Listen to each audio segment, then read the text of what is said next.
जैसा कि आप सब जानते ही हैं कि 2014 से लेकर 2022 के बीच में एजेंसियों द्वारा ईडी, सीबीआई जैसी एजेंसियों द्वारा जितने मुकदमे नेताओं पर करे गए उसमें से 95% मुकदमे बीजेपी के राजनीतिक विरोधियों के खिलाफ, यानी कि बीजेपी के पॉलिटिकल ओपोनेंट्स यानी कि विपक्षियों के खिलाफ किए गए। आप सब ये बात जानते हैं कि 2014 से लेकर 2022 के बीच में बताया जाता है कि 125 बड़े नेताओं पर मुकदमे हुए। 125 में से लगभग 118 बीजेपी के राजनीतिक विरोधी हैं, यानी कि विपक्ष के नेता हैं। ये तो जग जाहिर है, आप सबने देखा, समझा, कई अखबारों में भी पढ़ा। और बड़े बड़े नेताओं पर मुकदमे किए।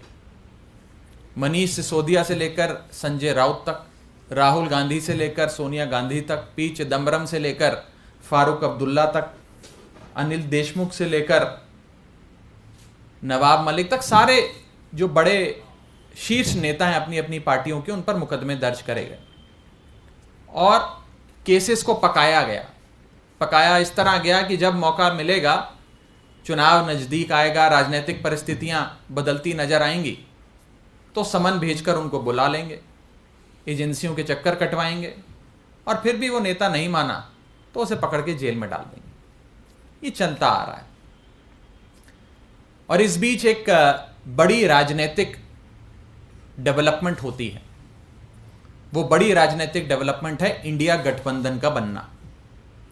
इंडिया गठबंधन के बनने से भाजपा पूरी तरीके से डर गई, घबरा गई और भाजपा को यह समझ में आ गया कि अभी तक वो ये तमाम पार्टियां अलग अलग चुनाव लड़ती थी, वोट बढ़ जाता था तो बीजेपी सीटें जीत जाती थी, सरकार बना लेती थी। लेकिन इंडिया गठबंधन बनने के बाद सारे एकजुट होकर अगर चुनाव लड़ते हैं, भाजपा के एक प्रत्याशी के खिलाफ इंडिया गठबंधन का एक प्रत्याशी चुनाव लड़ता है, तो भाजपा की सीटें कम होती हैं और भाजपा हार के नजदीक आ जाती है और लगभग हारती हुई नजर आती है। ये डर कहीं ना कहीं बीजेपी को सता रहा है और इसी के चलते हमारे सूत्र हमें बताते हैं कि एक योजना बनी है। इन पुख्ता सूत्रों का कहना है, ये योजना है कि जो टॉप लीडरशिप है इंडिया गठबंधन के पॉलिटिकल पार्टीज की, जो मेन नेता हैं इंडिया गठबंधन के, उन्हें पकड़ के जेल में डाल दो। जब टॉप नेता जेल में डाल दिया जाएगा तो वो चुनाव कैसे लड़ेगा? वो तो कोर्ट, कचहरी, वकील, एजेंसी, जेल के चक्कर काटता रह जाएगा। पार्टी कैसे चलेगी? तो यानी कि अगर इंडिया गठबंधन के एक एक नेता को, जो शीर्ष नेता है, टॉप लीडरशिप है पार्टी की, या पार्टी का मेन मुखिया है, मेन अध्यक्ष है, अगर उसे ही पकड़ के जेल में डाल दोगे तो रेस में तो अकेले भाजपा दौड़ेगी और अकेले ही जीत जाएगी। जब रेस में कोई दौड़ेगा ही नहीं उनके साथ, तो अकेले ही दौड़ेगी और अकेले ही जीत जाएगी। इसी श्रृंखला में एक योजना बनी है और उस योजना में पहला अरेस्ट दिल्ली के मुख्यमंत्री अरविंद केजरीवाल का भाजपा की एजेंसियां करने जा रही हैं। दिल्ली में 7 लोकसभा की सीटें हैं। इंडिया गठबंधन अगर एकजुट होकर लड़ता है तो 7 की 7 सीटें बीजेपी हार रही है। आप भी जानते हैं, हम भी जानते हैं। और ये 7 की 7 की सीटों की हार बीजेपी को इतना सता रही है कि वो अपने अरेस्ट की शुरुआत दिल्ली से करने जा रहे हैं और पहला अरेस्ट अरविंद केजरीवाल जी का करेंगे, ताकि इन 7 सीटों पर आम आदमी पार्टी लड़ने लायक ना रहे। जब नेता ही नहीं होगा तो पार्टी कैसे चुनाव लड़ेगी? और अरविंद केजरीवाल जी को जेल में डालो, 7 सीटें दिल्ली की अपनी जेब में डालो। यह भाजपा का लक्ष्य है। इसके बाद ये लोग अगला अरेस्ट जो करने जा रहे हैं वो एक ऐसे राज्य का है जिसमें 14 सीटें आती हैं। 14 की 14 लोकसभा सीटों पर भाजपा की हालत खराब है और ये झारखंड राज्य, जिस राज्य में जेएमएम पार्टी की सरकार बनी, जब से हेमंत सोरेन साहब वहां के मुख्यमंत्री बने तब से उनकी लोकप्रियता इतनी बढ़ती गई कि वो भाजपा जो 2019 में 14 में से 12 सीटें झारखंड की जीती थी, आज 14 में से 4 सीटें भी जीतती नजर नहीं आ रही है। इसी के चलते अगला अरेस्ट वे हेमंत सोरेन साहब का करेंगे और झारखंड की रेस में अकेले ही भाजपा दौड़ेगी, अकेले ही जीतेगी, ये लक्ष्य है। इसके बाद बिहार के राज्य में जहां पर पिछली बार नीतीश कुमार के सहारे भाजपा 2019 का लोकसभा चुनाव लड़ी थी, शानदार प्रदर्शन रखा था, 40 में से 39 सीटें जीती थी। उस राज्य में जब से नीतीश कुमार जी ने उनका दामन छोड़ा और आरजेडी और जेडीयू ने मिलकर सरकार बनाई, तभी से ये योजना बन गई कि आरजेडी की टॉप लीडरशिप जो है उसे पकड़ के जेल में डालो। इसी श्रृंखला में अगला अरेस्ट आरजेडी के नेता तेजस्वी यादव का हो सकता है, ताकि आरजेडी पूरी तरीके से बैठ जाए और बिहार में चुनाव लड़ने लायक ना रहे। रेस में अकेले भाजपा दौड़ेगी, अकेले जीत जाएगी। इसके बाद अगला राज्य जहां पर भाजपा की एजेंसियां अपनी दस्तक देने वाली हैं वो है वेस्ट बंगाल। बंगाल वो राज्य जहां पर भाजपा ने पूरे दमखम से राज्य का चुनाव लड़ा, विधानसभा का चुनाव लड़ा, खूब पैसा भी खर्चा, समय भी लगाया, नेताओं को, बड़े से बड़े नेताओं को उतारा, लेकिन कुछ खास नहीं बना। और ममता बनर्जी की तृणमूल कांग्रेस बेहतरीन मार्जिन के साथ विधानसभा की सीटें जीती और अपनी सरकार बनाई। तो वे समझ गए कि बंगाल में ममता बनर्जी को हराना मुश्किल है। हराना मुश्किल है तो एक ही उपाय है, ममता बनर्जी और अभिषेक बनर्जी को पकड़ के जेल में डालो। अगर उन्हें जेल में डाल देंगे तो बंगाल में हमारे लिए राह आसान हो जाएगी, अकेले रेस में भाजपा दौड़ेगी, अकेले रेस में भाजपा जीत जाएगी। तो अगला जो इनका दस्तक होगी झारखंड और बिहार के बाद वो बंगाल के राज्य में होगी, जहां 42 लोकसभा सीटें आती हैं, बड़ा राज्य है। इसके बाद दस्तक दी जाएगी केरला में, जहां पर विजयन साहब मुख्यमंत्री हैं।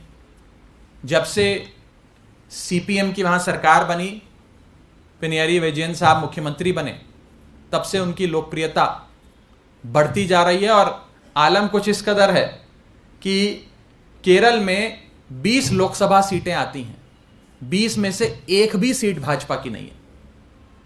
भाजपा अपना खाता खोलना चाहती है केरल में।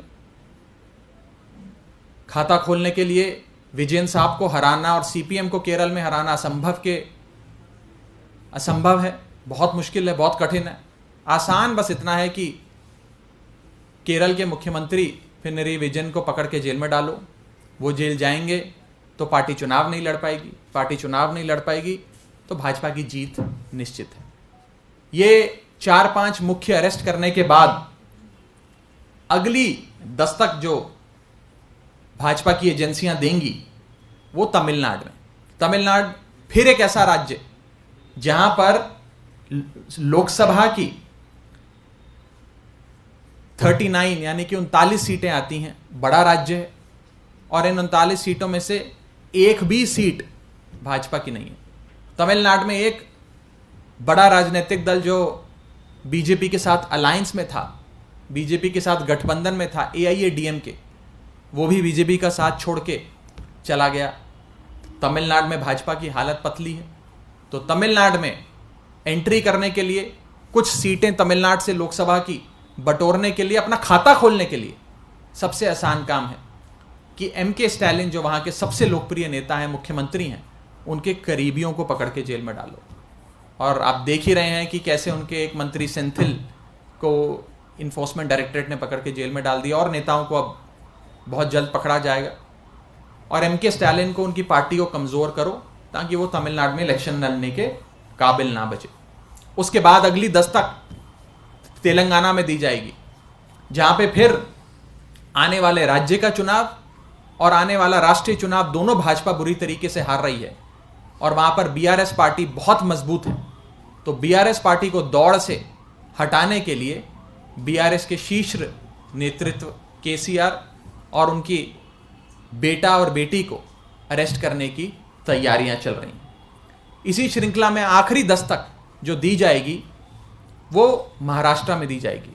महाराष्ट्र वो राज्य जहां पर भाजपा ने शिवसेना के साथ मिलकर और शिवसेना के भरोसे 2019 में बहुत शानदार प्रदर्शन किया, बड़ी सीटें बटोरी, लेकिन जब से शिवसेना ने भाजपा का दामन छोड़ा, अपने रास्ते गई, तब से भाजपा वहां कमजोर हो गई। और आज जो बैकडोर से महाराष्ट्र में सरकार बनाई है, उसके चलते लोगों का प्यार, आशीर्वाद और सहानुभूति सब उद्धव ठाकरे के साथ और उनकी पार्टी और उनके गठबंधन के साथ है। तो अंत में आखिरी शिकार भाजपा का होगा महाराष्ट्र में, जिसमें उद्धव ठाकरे साहब को कमजोर करने के लिए, शरद पवार साहब को कमजोर करने के लिए उनके पार्टी के जो मेन नेता हैं उन्हें पकड़ के जेल में डाला जाएगा। अल्टीमेट गोल, जो सबसे बड़ा उद्देश्य भाजपा का है, वो ये है कि एक ही पार्टी इस देश में बचे और एक ही नेता इस देश में बचे, बाकी सारी पार्टियां समाप्त हो जाएं, कोई पार्टी कोई भी राज्य में चुनाव लड़ने लायक ना रहे, ताकि ना रहेंगी विरोधी पार्टियां, ना लड़ पाएंगे विरोधी पार्टी के नेता चुनाव, ना रहेगी बांस, ना बजेगी बांसुरी। ये हमारे सोर्सेज पुख्ता तौर पे हमें बता रहे हैं कि आने वाले समय में ये सारी चीज़ें इसी श्रृंखला में जिस ऑर्डर में मैंने आपको बताया है, ये सारी चीज़ें होने जा रही हैं। ये बेहद खतरनाक है, देश के लोकतंत्र के लिए खतरनाक है। अगर देश में पार्टियां ही नहीं बचेंगी, नेता जेल में डाल दिए जाएंगे, नेता ही नहीं बचेंगे, फ्री एंड फेयर इलेक्शंस ही नहीं होगा, लोकतंत्र ही नहीं बचेगा, तो हमारे देश की जो नींव है वो हिल जाएगी। हमारे देश की इमारत जिस नींव पे खड़ी है वो नींव नहीं बच पाएगी। एक बहुत खतरनाक खेल देश के लोकतंत्र के साथ खेला जा रहा है। इसकी चिंता आपको भी है, हमको भी है और 135 करोड़ भारतीयों को है। इस संदर्भ में कोई सवाल पूछना चाहते हैं तो आप पूछ सकते हैं।